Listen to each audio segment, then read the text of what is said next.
কল্যাণ ঠাটের অন্তর্গত সাত সুরের এই রাগ। দক্ষিণ ভারতে ইমন রাগকে বলা হয় কল্যাণ। একসঙ্গে আমরা ইমন কল্যাণও বলি অনেক সময়।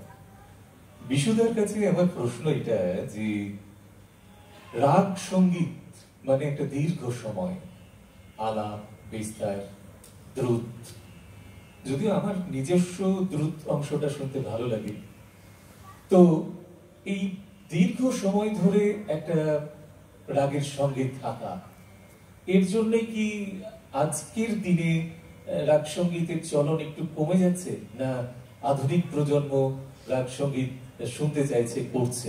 কি মনে হয়, টাইপরাইটারের মতো বা ওই ক্যাসেটের মতো হারিয়ে যাচ্ছে কি রাগ সঙ্গীত? কি মনে হয় তোমার? এসব আলোচনা করতে গেলে অনেক সময় দরকার, স্টেজে এটা হয় না। আমি ছোট্ট করে বলি, সেটা হচ্ছে আমার যেটা অনুভব, সেটা হচ্ছে যে ইন্ডিয়ান ক্লাসিক্যাল মিউজিক একটু এডিট করা কঠিন। পাশ্চাত্য সঙ্গীতে কিন্তু প্রতি মুহূর্তে সবকিছু পাল্টায়। এমনকি হিন্দি গানের জগতে যে সময়টা ছিল শঙ্কর জাকিসেন নওশাদদের, সেই সময়টা নেই এখন। কিন্তু এখন নিত্য নতুন মিউজিক ডিরেক্টররা এসে নতুন নতুন গান, নতুন ধরনের গান, একটা গ্লোবাল মিউজিক হয়ে গেছে সব জায়গায়। ওয়েস্টার্ন গান, ফোক, সব কিছু গানের মধ্যে রয়েছে। সেই এডিটটা হলো না কোনোদিন। অনেক বড় বড় পণ্ডিত এসছেন, কিন্তু তারা এডিটটা করেননি। যার ফলে এটা শোনার জন্য যে সময়টা দরকার, একটা খেয়াল শুনতে গেলে 1 ঘন্টা, একটা সেতার শুনতে গেলে 1 ঘন্টা, কার এত সময় আজকের দিনে নেই।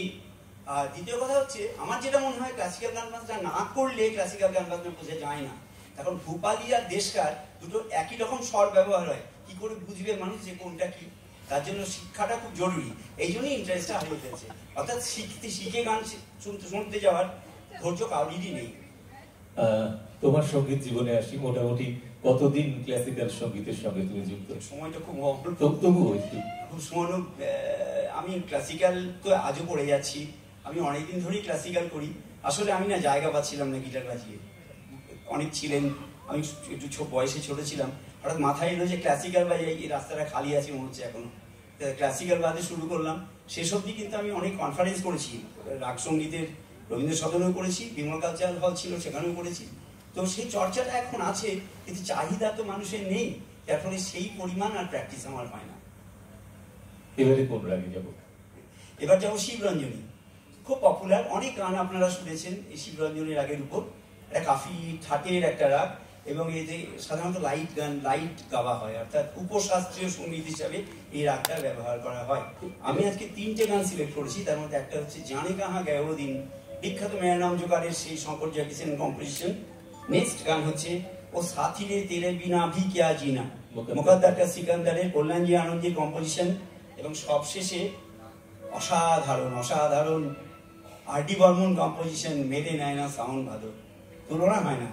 এই 3টে গান আমি এখন বাজাবো এই শিবরঞ্জনী রাগের অনুষঙ্গে।